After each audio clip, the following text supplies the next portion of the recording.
Respect time off and don't stress you on your days off? Sure, works both ways. I don't work for the best company. It's corporate, and the higher-ups have little understanding of what goes on at ground level.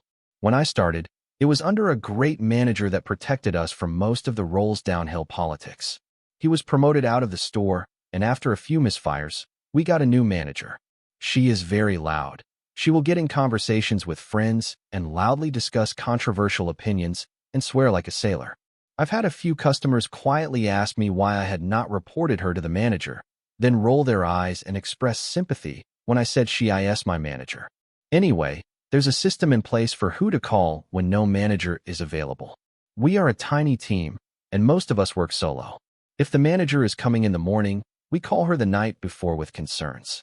If she's not, and it's we call the, sure, no problem. I found an issue I thought was important enough to inform her right away instead of waiting until the next day she worked. I took pictures and shot a short text explaining it. Food health code violation from one of our vendors. I got back, and this is the exact text. I need you guys to understand that if the store is not on fire, you're not being robbed, you need to be contacting manager's name.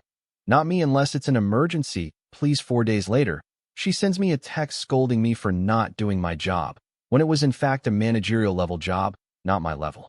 Then the following text a few minutes later saying, "Oh, you did do it.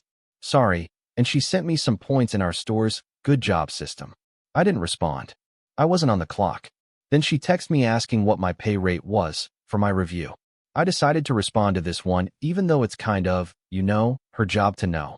I started getting stupid texts from her like, "Do you know where the scissors went?" and stuff that, according to the precedent she said, was not a store emergency and not my problem until I'm on the clock.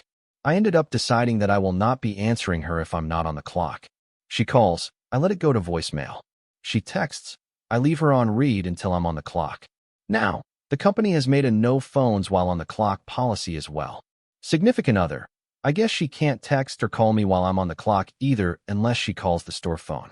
That's a whole other can of worms. They want us to use a mandatory app for store communication, but not have our phones out. I asked for clarification on the welcome message on the new app, asking if they are lifting the phones at work ban or expect us to work off the clock. Everyone in the company got to see my question and the answering, "We'll get back to you." That is yet to happen. Now nobody is using the app because policy says we can't LOL. Whoops. Guess she will have to come in person, on her days off if she wants to talk to me. Maybe she should not have chewed my out significant other hard when I just sent her one text.